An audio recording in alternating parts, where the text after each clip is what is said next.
Welcome to the Good Divorce Show. Not every divorce needs to end in disaster.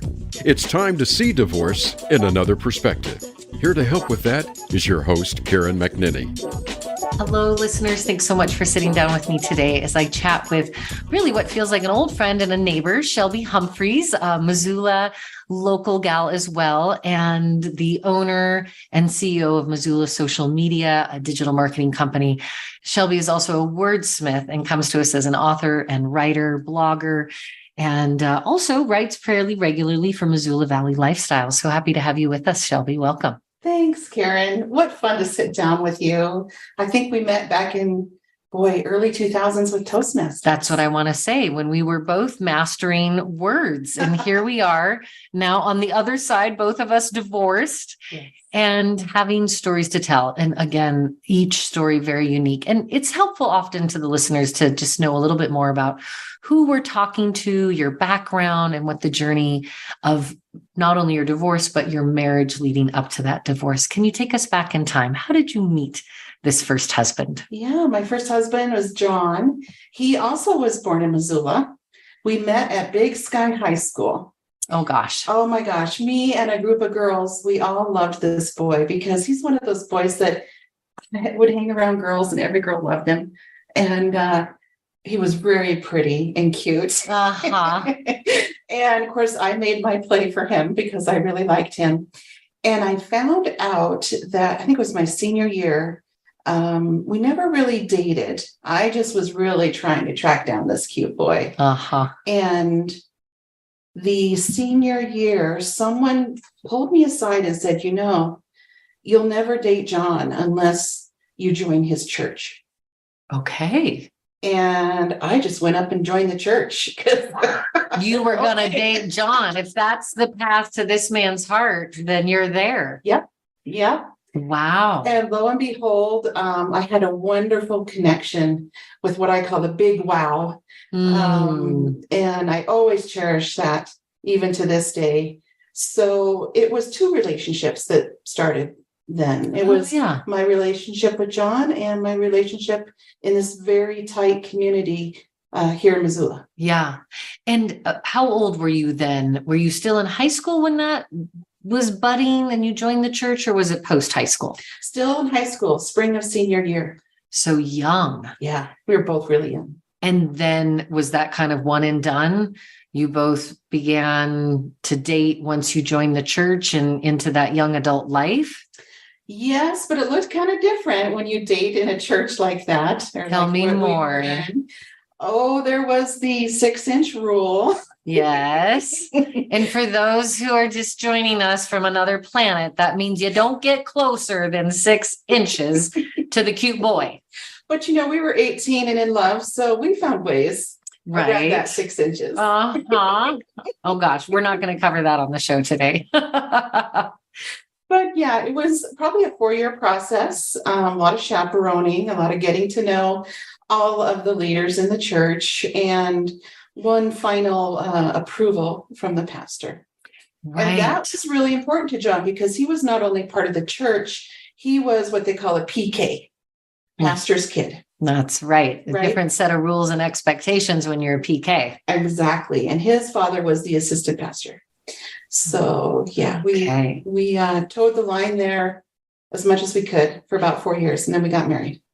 And in that process, was there premarital counseling? Did the elder sit down with you and really talk about this contract you were about to enter into? What led up to the preparation and the willingness to dive into marriage with this young man, being so young yourself?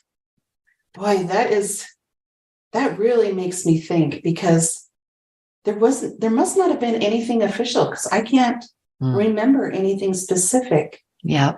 People grow up maybe in the Catholic Church or in a Jewish tradition, and there's all this stuff that leads up to maybe joining that faith. Mm-hmm. This was non-denominational, so it was more about social interactions. The community was what was really. That. Yep. Yeah. and feeling connected there. Often here on the Good Divorce Show, we talk about the simplicity of getting married and the complexity of getting divorced. Yes, And that we all walk, myself included, a little blindly into what is very significant contract, not only with the person, but also in the life that we're building together. And then if there are children involved, and then in your case, also a contract with this church, the community, and the God of understanding within that church. And now that you say that, I'm remembering I never lived on my own. I went from living with mom and dad to living with John in his parents' basement. Oh, wow. As a young married couple. At 20 years old. Mm-hmm. Yeah. And then how long were you in the parents' basement before the two of you? Way too long. Too long. However long it is, it's too long. I do not recommend. Especially when you're building your own relationship. But nonetheless, you moved out onto your own. And were there children in this marriage? Our first year, yeah, we got pregnant and had our daughter, Rachel. Mm-hmm. Unexpected, but very, very grateful for that girl. Yes. Yeah. How old is Rachel now? 27. And we're going to hear more about Rachel and her journey in this. And so there you are, bobbing along, newlyweds, young, new baby, right off the bat. And without going into the precious private parts of your story, was there an arc to the marriage that you recall that was, this is amazing and wonderful, to, oh, I'm not so sure, to, we red alert? And what was the journey of time in that progression? I think having a baby really sparked the difficulties that began. I think for anyone. Yeah, it was a stressful situation. Anyway, having a new baby, yes, for mom and dad. Children put a lot of stress on a primary relationship, especially if you haven't had a lot of years before that child comes on board. You're still figuring out how to negotiate who takes out the garbage and how we support each other and who I am in this relationship. And then wham, you have this third creature who totally turns your life upside down. Yes, yes. And to be fair to John, he didn't have very good role models as parents. His parents. Mm-hmm. And nor did either of us have access to marriage counseling. Even as a young family, even when we're like, oh, we don't need marriage counseling. We're just starting out. We just had a baby. Of course it's hard. There wasn't even an option for outside marriage counseling. And was that because of the church affiliation? And they said, whatever you're struggling with, bring it here to us. This is where we do that work, not outside with other professionals. Yes, yes. Yeah, very limiting. And there were several people in the church that had big hearts and saw our pain and really did try to help. But the difficulties did not go away. Yeah. And it felt like this crucible that we were in. And I really feel for John. This is not a she versus he situation. Yes, not a blame. Right. You walked it together. Mm-hmm, he's the preacher's kid. Neither of us have access to experienced marriage counselors. We have a new baby. We're young. It was just a crucible for two people to have a rough time of it, and not to be able to really get out of it very healthily. And how long then did you stay in that story with John and in that marriage? 6 years, and then 2 years separated before the divorce was official. Right. Yeah. And I can only imagine that choosing to divorce is one thing. Choosing to divorce within that religious community set the framework for us. What were you facing and what were the barriers? So imagine going to church 3 days a week, Sunday, Wednesday, and Friday, there for 2 to 3 hours each time. Not a lot of social life outside of the people in the church. So my best friend was there, several best friends, girlfriends. Yeah. John's friends were there. His dad was the pastor. Everything was really deeply knitted together. So I knew that asking for a divorce meant leaving my community, which is maybe why it took so long for me to make that decision. And I might as well have moved to a different town, honestly, Really? because I had my work and I had my church. And Yep. those were my social connections. Mhm. Yeah.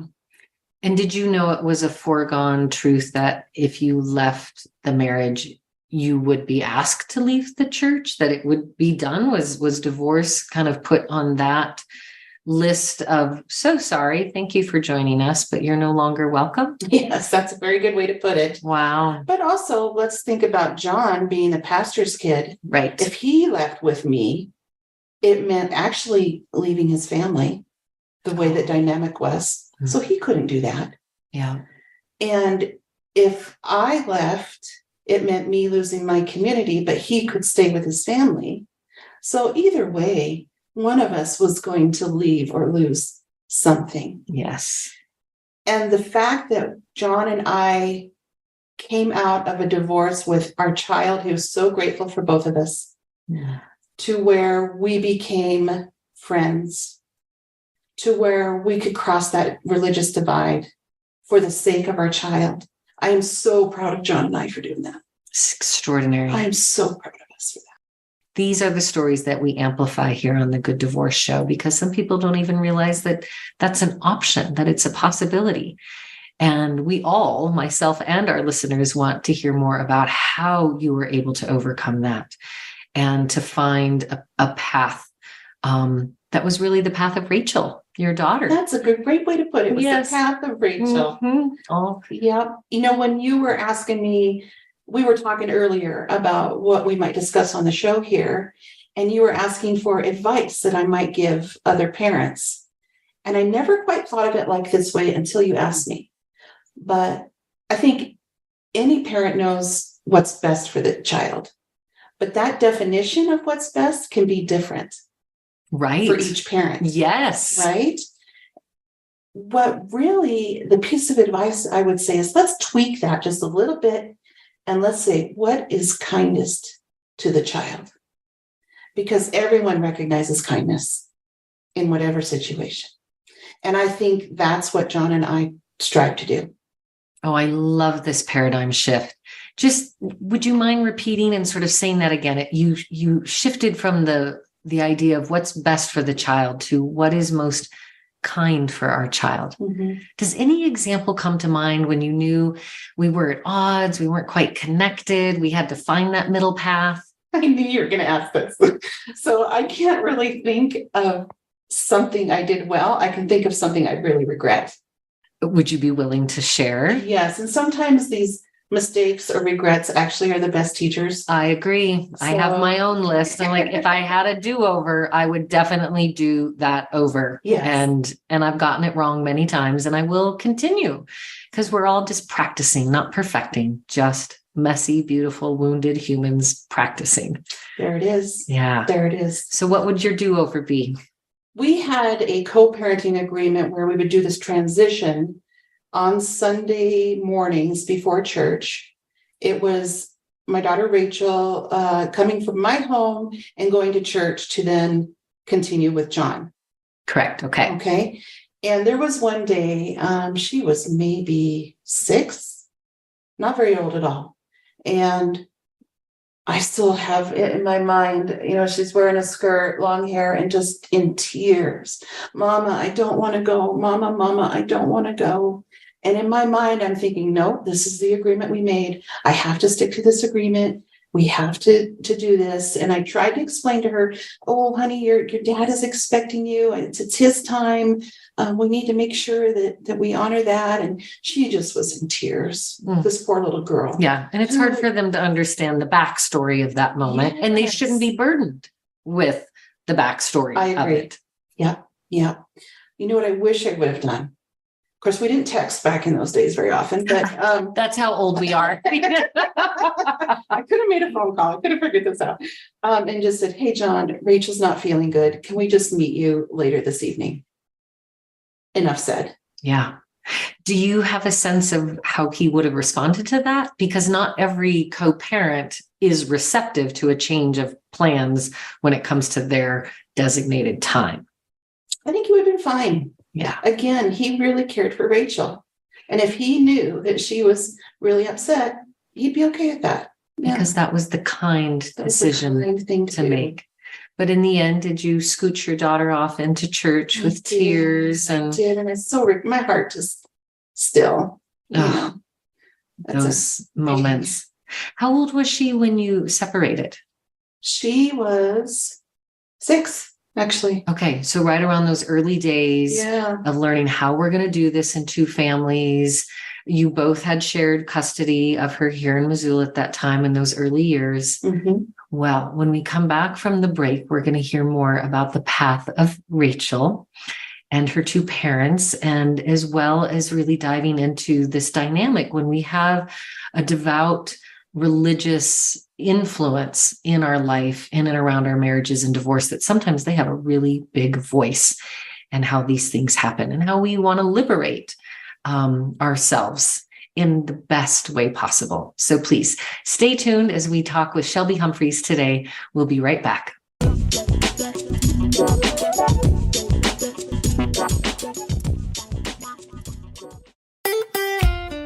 Follow Voice America at facebook.com/Voice America for juicy updates from your favorite radio shows and podcasts.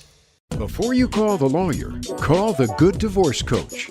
Give your family the gift of working with a certified divorce coach, a co-parenting specialist, and a mediator. Karen McNinney has the knowledge and skills to guide you through the full divorce journey, before, during, and after. It's one thing to get divorced. It's another to be divorced. The Good Divorce Coach will teach you and your partner how to be divorced with less drama, less destruction, and less debt. Visit thegooddivorcecoach.com to get in touch with Karen. Relationships can be tricky. If you are looking for more from the relationships in your life, tune in to Kissing in a Tree with host Kelly Nichols. Kelly is a body-positive sex and relationship coach, and she wants to share her knowledge to help you become a better partner and a better person. Kissing in a Tree, Fridays at 1 p.m. Pacific Time on the Voice America Variety Channel.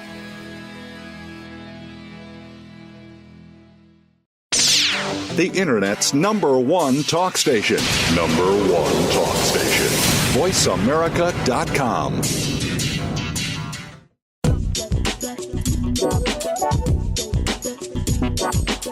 Welcome back to the Good Divorce Show with Karen McNinney. Have a question for Karen or her guests?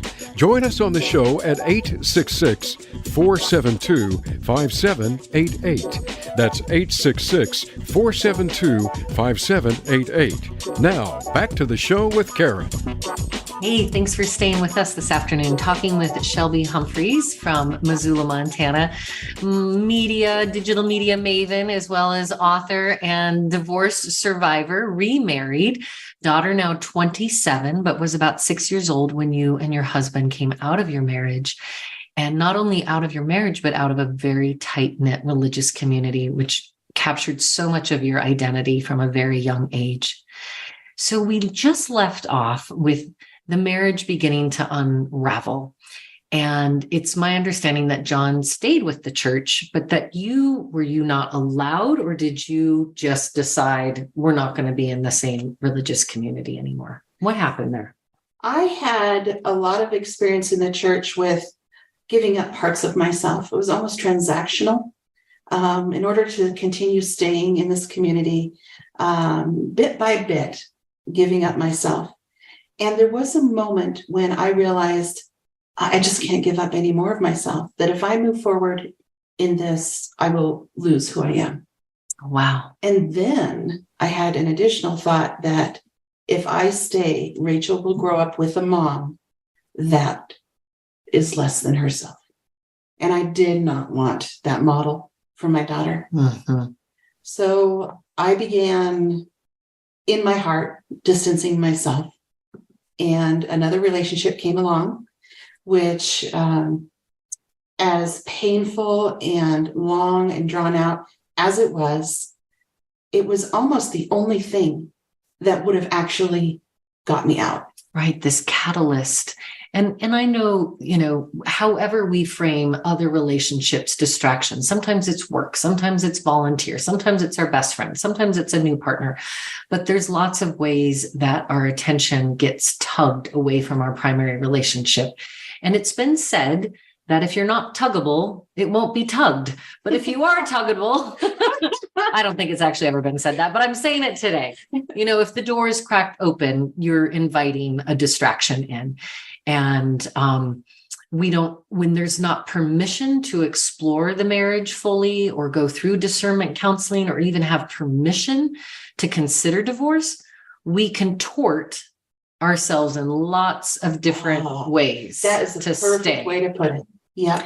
And I think of those little contortion artists, and I just think, don't do that. That's terrible. That you shouldn't be bending that way. And yet we do it all the time. And it sounds like you were really in a habit of contorting yourself, losing yourself, even, you would say, yes, through the journey of the marriage and the divorce. Yes. And not only was it, I don't want to be this model for my daughter, but of course, having this other relationship meant that I somehow needed to be fixed or cured or just returned to where I was before. Mm-hmm. Maybe that's the kindest way to put it. And it was suggested that I go move to another sister church in Oregon, but my daughter would stay here in Missoula with her dad. And who suggested that? The pastor. The church leader. The church leader was now making decisions after you had already separated. You had left the church. John, as a PK, was still in the church. Rachel was still going to church with dad. Yeah. And then it was decided by someone outside of your family that now you should leave and leave your daughter behind. Yeah. And I was like, hell no. Capital H. Yes, you are not taking my daughter away from me. Oh, wow. And that is what really catalyzed me asking verbally for my divorce. And then what changed as a result of that? Did that give you more legal standing and legal power in terms of custody? Did you feel like you would be supported by the law when you weren't supported by these church members who were wanting to make decisions for you? Oh, wow. I never thought of it that way. I think we were both so ignorant. Yeah. We were young, really cloistered to begin with. Mm-hmm. So we just tried to find a divorce attorney who was Christian and get it done as cheaply as we can. And were you successful with that? We were. You had a $600 divorce. Yeah. Amen. That's all I can say to that. That sounds like a little miracle. And to our listeners, to remind them that you're not the first person on the show who's like, oh, I think we paid $300. We got the paper. We downloaded that off the internet. People have this like monster vision of divorce, and we have to go get lawyers and we have to lawyer up, and there'll be other people making decisions for our children and for us. That is not the case. To the best of your ability, I always want people making their own decisions for their family. You're the expert of your children. You know what your child needs. Yes. She needs her mother and her father. And so you committed, you got your $600 divorce, and then the two of you stayed in the same town. And did Rachel move between homes? She did. We had a co-parenting plan. I think most remarkable among that is it was the first time in my life I actually lived on my own. Oh, say more about that. So here I was actually living on my own as, how old would I have been? 25, 26? 29. 29, okay. 29, never lived on my own before. And I get my own apartment. Oh, right? Right by the bike trail in Missoula, centrally located and not too far from Big Dipper ice cream. Nice. So, yeah. And at the same time, though, I have lost all my best friends, my girlfriends. Yeah. Pretty much my life is going from work to home and then doing stuff with Rachel. So it was this very weird growth time, contracting in some ways, expanding in others. Rachel remembers it as a wonderful time. Oh, yeah. Really? Before today, Rachel and I had a couple conversations about what I was going to talk about. And one thing she mentioned was, I learned different things. When I was with dad, we would do dad things, and I would learn this about myself. And then when I was with mom, we'd do mom things, and I would learn this about myself. I was like, well, did you ever feel like a split personality? She's like, no, No, I had different parts of myself, some from dad, some from you. Oh, that's so beautiful. Oh, And that says a lot yeah. about her parenting, that they weren't feuding the different parts of because of course, even if we're under one roof, we have different parenting styles and we have things that irritate and annoy, and that's not going to change once you're in two homes. That's the perfect way to say it. That didn't change. Yeah. It doesn't change. Yeah. And our children, just like when my kids go to my parents' home and they hang out with their grandparents, they have one kind of influence. And it's different at their father's home and it's different at my home. And when we try to eclipse the other co-parent, I think that's the problem. When we try to say that's wrong or it's too different. But when we can really embrace really the diversity of style, then our child, it sounds like Rachel, she just took the best from both of you. Yeah. We've got an amazing daughter. Oh man, she's a deep thinker with a big heart. And she has nothing but positive to say about both growing up with a split parent and actually the latter part of her teenage years growing up with blended families. So, right. Yeah. Because you both went on and repartnered. We did. And so Rachel had what we like to call here at the Good Divorce Show, bonus family members. There you go. Not the step, not the wicked, but bonus people in our life who sometimes are these extraordinary value added, right? People who come along in our life and just add so much value in ways that we wouldn't have anticipated. Yeah. And so you repartnered to Frank. Yep. And Frank brought children. Yes. And so Rachel, all of a sudden, she already knew Beth, but now she has this big sister. Aha. And they were looking out for each other. It wasn't easy for either of them. Yeah. To come this into new dynamic, but they had each other's backs. And then were they swirling between different parents and Rachel? And were you on the same schedule? I think sometimes our listeners just like, how do you do it? Like literally, not philosophically, like, do you try to align the same schedule? Do you try to have blended siblings not in the house at the same time or at the same time? Oh and sometimes you can't decide. So many possibilities. Right? I think of all of that, I just think when we got together with Frank and I and the three kids all in the same and got to go do something fun, that was precious. Oh. And it didn't happen every week, but we tried to when we could. Because like you just said, we had blended families on both sides. And three kids going here, there, and yonder, and 5 years apart, and in ages. Yeah. And so even today, our kids are all grown up and leaving the house, and when we can get them all together under the same roof, it's a special time. It's a special occasion.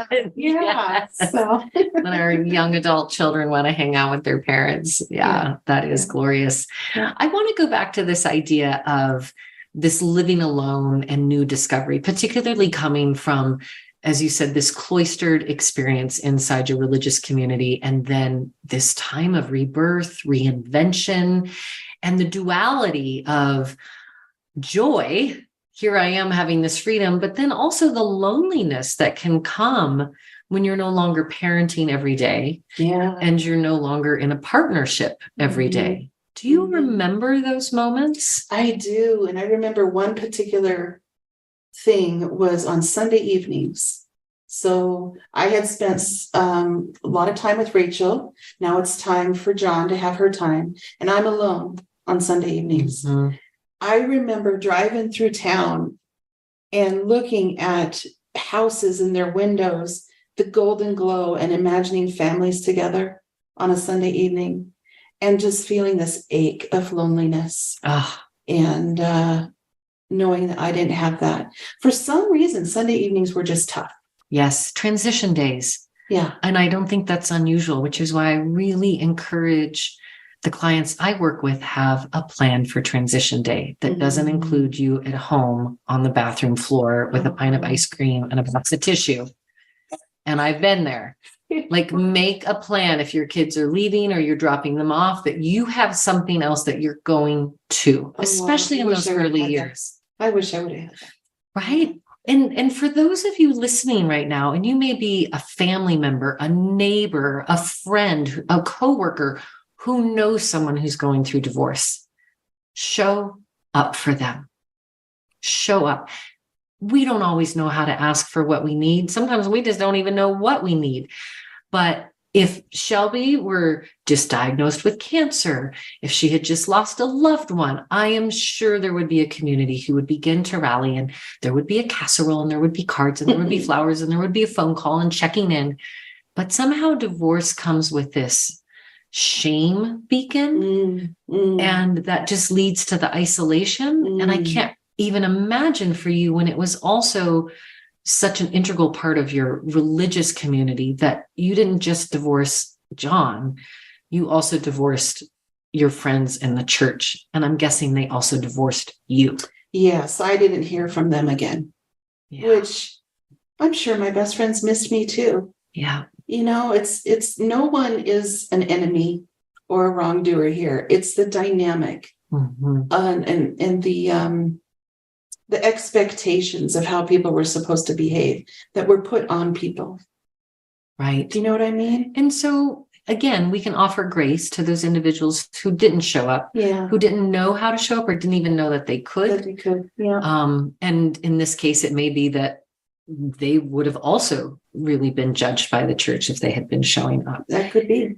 Yeah. And we're trying to take divorce out of the shadows and out of the shame, and honestly, out of the courtroom as well, that this is a family matter, and families transition and transform, but they don't have to die. Right? The marriage ended. Your relationship with John did not end. So how was the arc of your journey? You leave the church, he stays, you start co-parenting, you have a new relationship in your life. Was it fast friends? Was it enemies? Was there civility? What was the nature of your post-divorce relationship with your co-parent initially? And how did that change over time? I think civil, like you mentioned, was the best word there to describe it. Neither of us wanted it hard on Rachel. And so we decided, even if we had to each sacrifice something for ourselves, maybe we would prefer to do something different. But we'd go ahead and sacrifice that because we knew that doing something different for the sake of Rachel was better. We both wanted that. Yeah. We both wanted that. And it was a lot easier to make it civil that way. And also just because of the legalistic aspect of such a tight religious background, I think we were young. We didn't know any better. We just followed the rules of the co-parenting plan. And there's a certain kind of bliss in that. There was. Yes. But this word sacrifice, I think, is so important. And I want everyone who's listening to just recognize there will be financial sacrifices moving from a 2-income household to a single income household, or even if you were only a single income, like there's just shifts in quality of life and standard of life sometimes. But then there's also these little micro sacrifices. I want to pick my child up at noon for this reason. And they're asking for an extension because grandma's in town just today. And there are people who will stand on principle and say, no, hard line, noon, extraction. And like you said, that's not kind to your child. They're in a moment with grandma. They don't get to see very often. Like that would be a really specific event of like, I can sacrifice another 3 years. I'm going to make the sacrifice today, not 3 years, 3 hours for them to enjoy the rest of their day with grandma before she leaves town, whatever it might be. Knowing that kind of sacrifice, and sometimes you're the first who has to do it and to model and demonstrate so that your co-parent then sees, this is what we all benefit from when we're flexible towards each other. And John and I each had our biggest sacrifice. I'll call it that. Hard for each of us. One was he decided to move to Portland. He was remarried, had a cute little daughter, and his wife was from Portland. So they decided to move closer to her family. And Rachel stayed with us for a while. And how old was Rachel at that time? I want to say she was between 8 and 12. And what was that conversation like between you and John, and him making that choice to leave and that Rachel would stay? Was it ever thought that she would go, or that you all would move? Or like, I can't imagine. I think this is a really big dilemma when life circumstances, whether it's a new relationship or going to move to care for an aging parent, it might even be a job opportunity. But when you can no longer be in the same community as co-parents because of extenuating circumstances, I can't even imagine navigating that. Yeah. And I want to say we just talked to Rachel a lot about it. Oh, And we found out where she wanted to stay.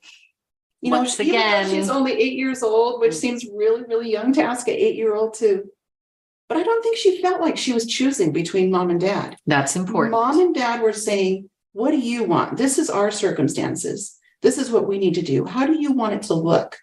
And so we talked about summers. We talked about vacations. We made sure that her and dad had a lot of time together as much as possible. And she stayed and was a permanent resident here in Missoula with you for how many years? Was it 4 years? You're really challenging. Yeah, the memory. I know, for like 8 to age 12 or 13 or. Yeah. I only know that at about 12 and a half, I had to make my hard choice. And that was Rachel wanted to go down and live with dad. Oh. And being the fun mom, I wanted to make an event, and I got us train tickets to go from Whitefish to Portland, and we were going to have a little train ride down, and I was going to drive back up, and, you know, kind of just ferrying her off as positive as I could while still having this really concentrated, nice memory of Rachel. And the day came to leave, and I broke down. I couldn't do it. Oh, I couldn't do it. And so my family drove Rach and I to Spokane, and Rach got on an airplane. And you sent her off to Portland. I can't imagine. That broke my heart. But it's what she wanted. And I saw it work in my favor for several years, you know, her living with me. And so now she wanted to live with dad. And that was a sacrifice you made. You both, like you said, made the ultimate sacrifices for your child.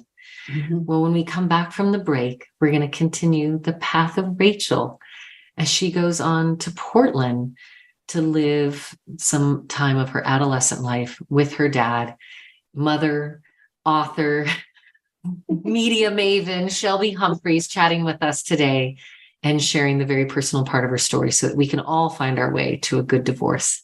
Stay tuned.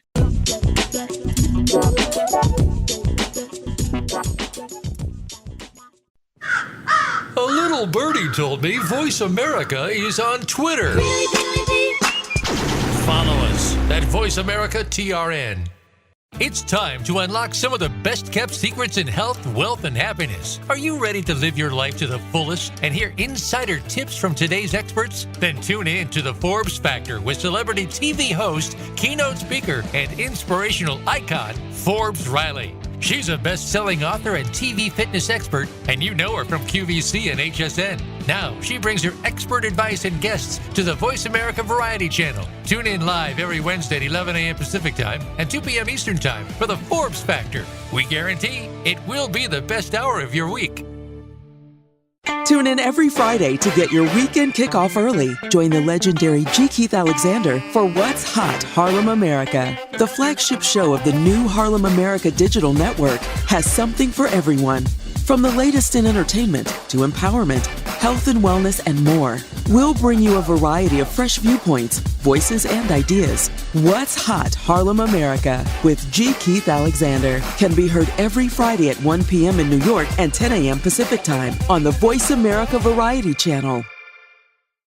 Streaming live, the leader in Internet talk radio, voiceamerica.com.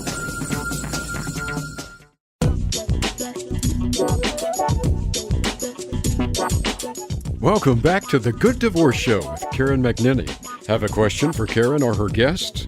Join us on the show at 866-472-5788. That's 866-472-5788. Now, back to the show with Karen.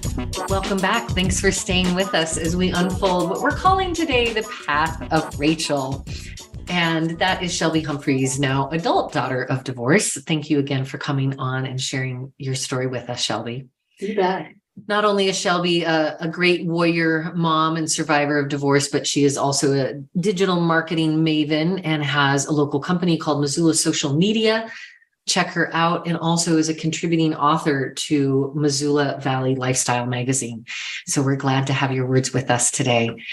So you were just sharing with us before the break that there was this really significant shift, and Rachel had decided, of her own reasons, complicated young adult. Well, at this point, she was maybe 12 or 13 years old. Half-ish, I think. Yeah. And came to the family and through the support of others in conversation, and said, Rachel wants to relocate to Portland. Yeah. And after living with you primarily for 4 years, you had to face this new truth, talk about the sacrifice, the parental sacrifice, and not even being able to then get on the train with her and send her off to Portland. Right. I do all of this talk about what's kind for the child and all that, but it doesn't really hit until the child says they want to move in with the other parent. Right. And I, being a mom, I wanted a good memory, wanted to honor her. I wanted to honor Rachel's request. It was not the send-off I wanted. It was really hard for me even to say goodbye, but it's what she wanted.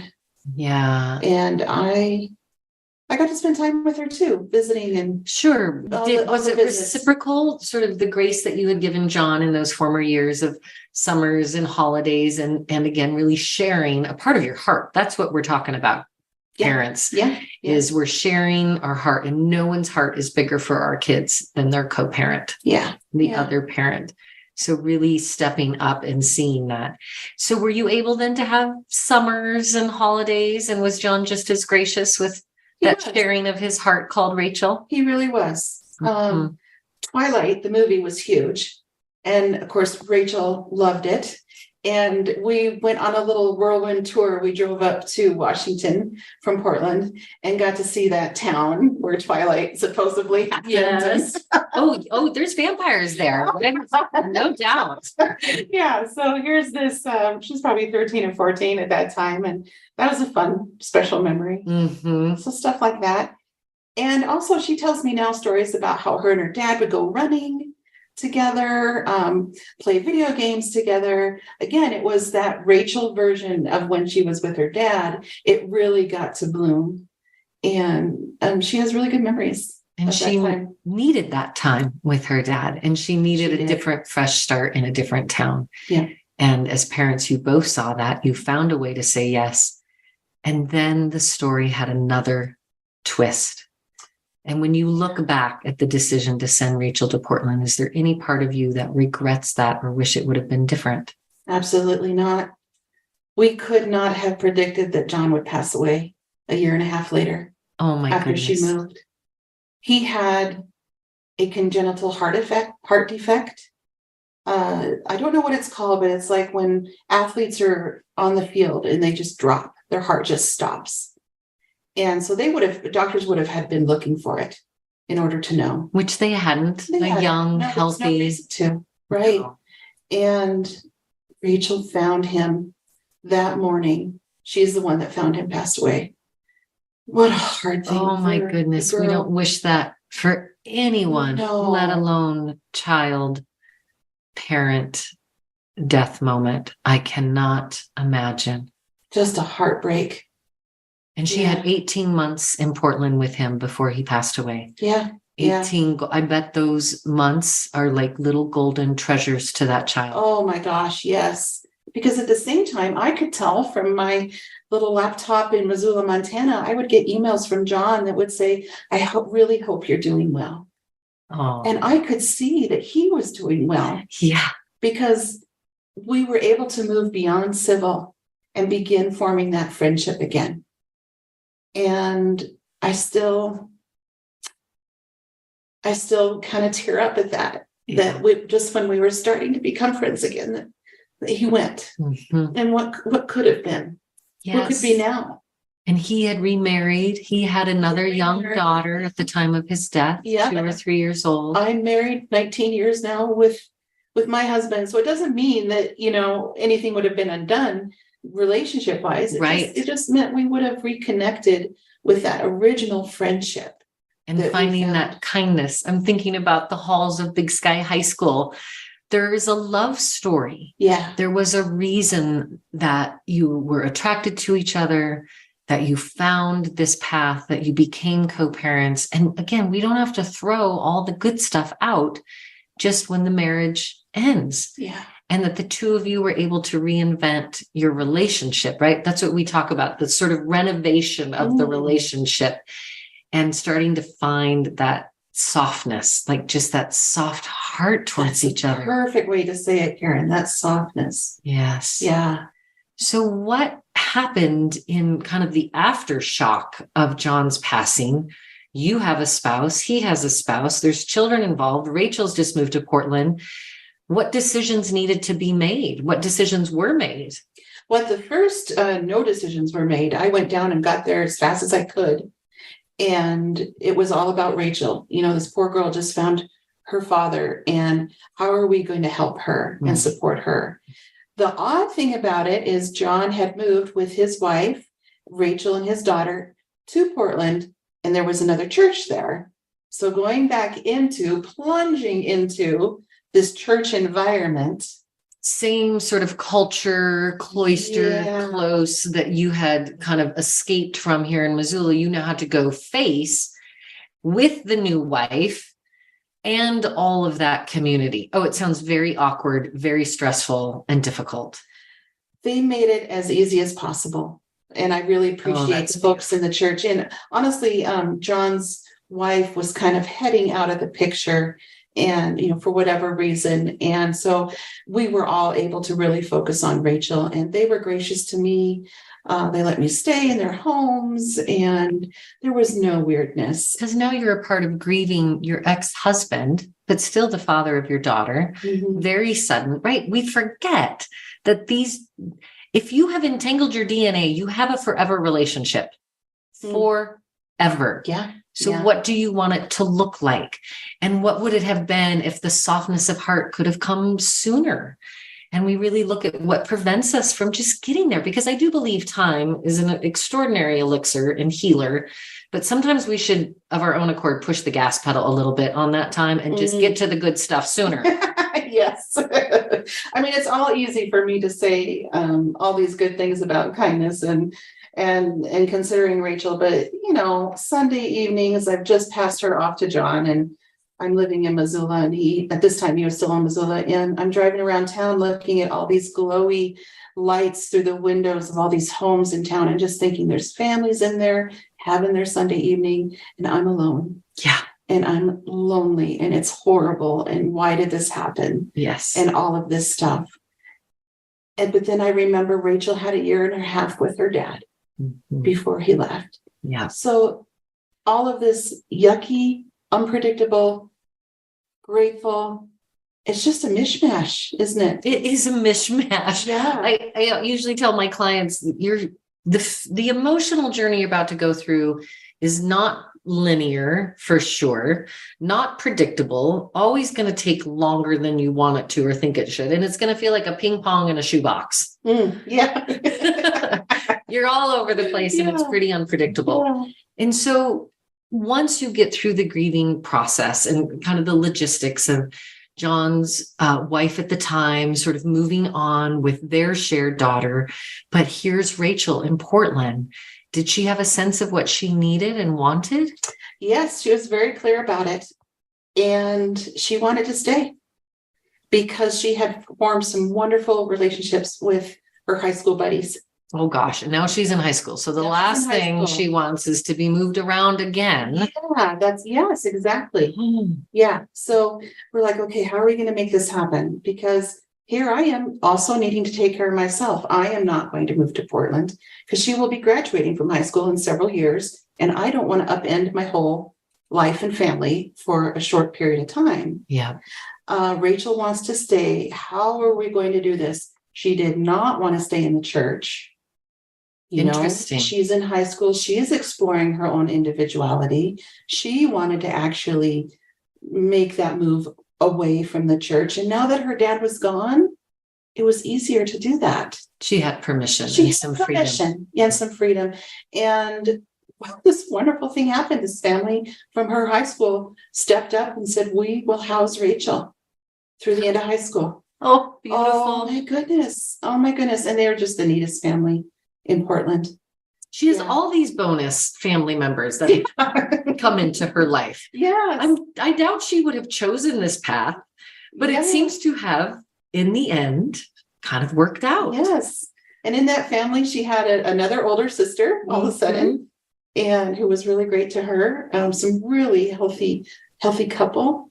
And then did you Yeah. continue sort of that same routine, even if John had still been alive in Portland, of coming back to Montana for summers, seeing each other on breaks, Christmas, you going to Portland for special Yeah, events, we I tried, would presume. Yep. Yeah. Tried whatever would work out. Yeah. And we recognize that that's a privilege and a luxury that not all families have. Yeah. Just having a car that can drive across straight lines or to buy a plane ticket. So blessings indeed that you could still be part of your child's health, or that you could still be part of your child's high school experience. And the journey continues. Mm-hmm. And the path of Rachel once again changed. Yeah. Yeah. Rachel joined the Army. Whew. This Missoula born, peace loving. Tree hugging.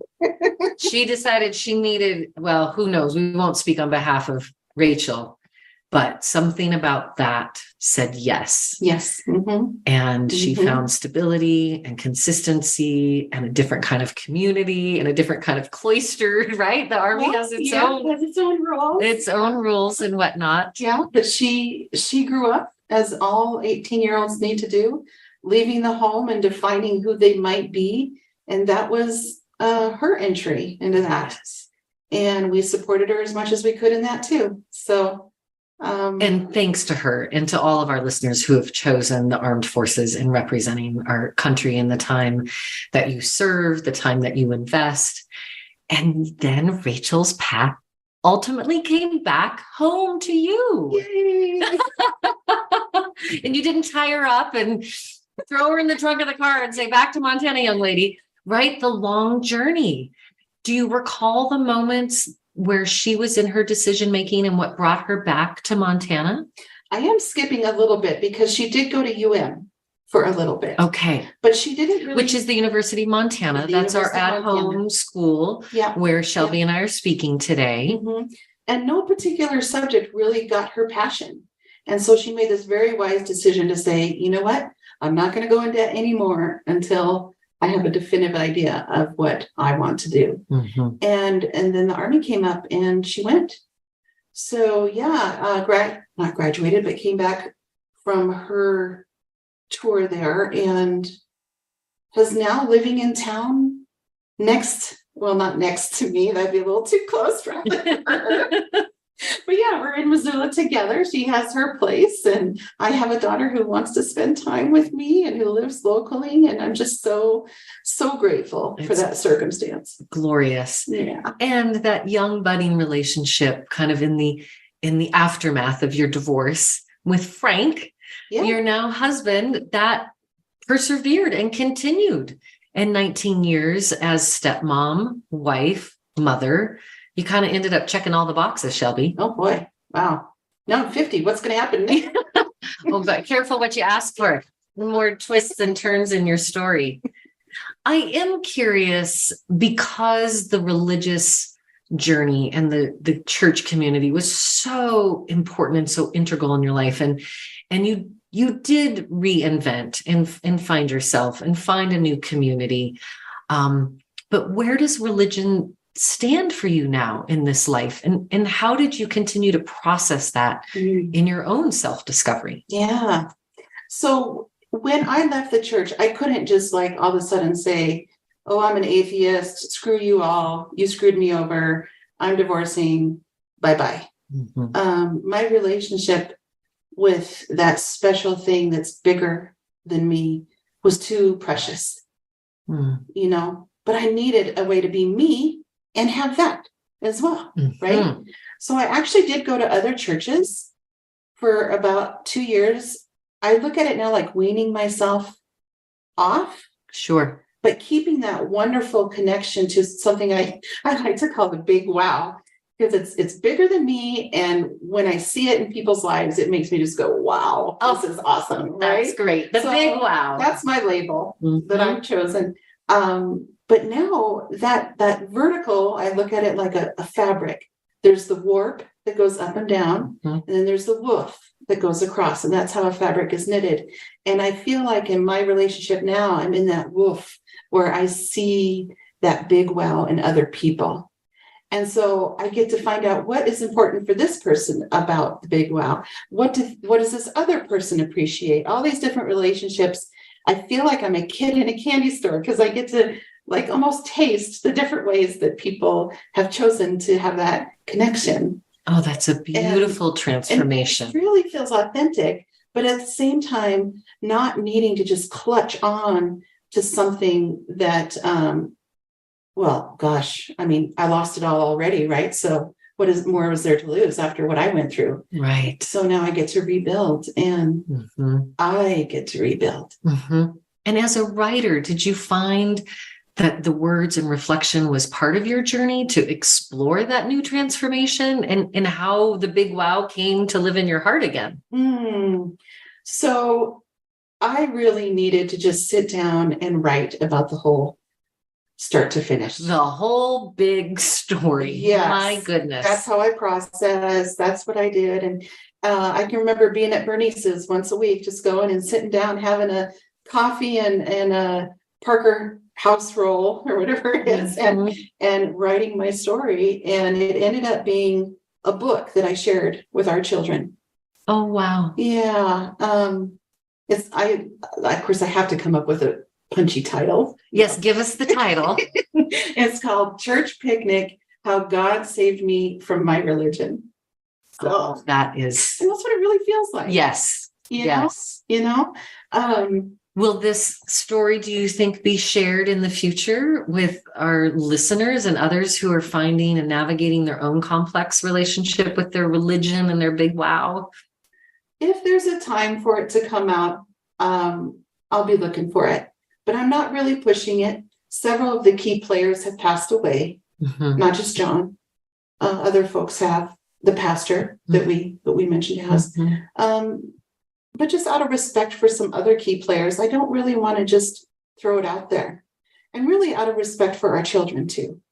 So if there is a time for it to go public, then there will be some discussions and some communication, and it will only be if everyone feels really good about it. Yeah. Sounds well thought out, guided by wisdom, and well placed in your journey, but at least it got out. Yeah. Yes. Yeah. And actually, I got to learn more about Frank's journey to the church while I was writing it. Oh, so that was fun to get to know some of his connection and his relationship. Your current husband. Yeah. And explore that together. Well, it has been just a delight. Today, we've been chatting with Shelby Humphreys, owner of Missoula Social Media, providing digital marketing services to small and large businesses, also a writer and contributor for Missoula Valley Lifestyle Magazine, and wise woman. So grateful. Anything else you would say to our listeners in closing that you would just want them to hold on to as they move through their own story? Yeah. So it's been over 20 years since this started, and even a little bit more if you count when the struggle in our marriage really started. It's a lot easier right now to look back, and I'm sure you've encountered this over and over, Karen. And it's a lot easier to remember without so much pain, to remember without needing to justify hard things, and to even hold those regrets. It's just a lot easier. Yes. So I hope that for all of your listeners, however long it takes as long as it takes, and it's nobody's business but yours. Well put. And as I remind our listeners every week, remember, everything will be okay in the end. And if it's not okay, it's not the end.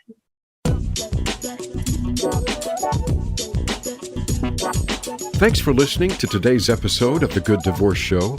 We hope today's episode has helped you find a kinder, more sensible, and less expensive path through the divorce journey. Until we talk again, have a beautiful week.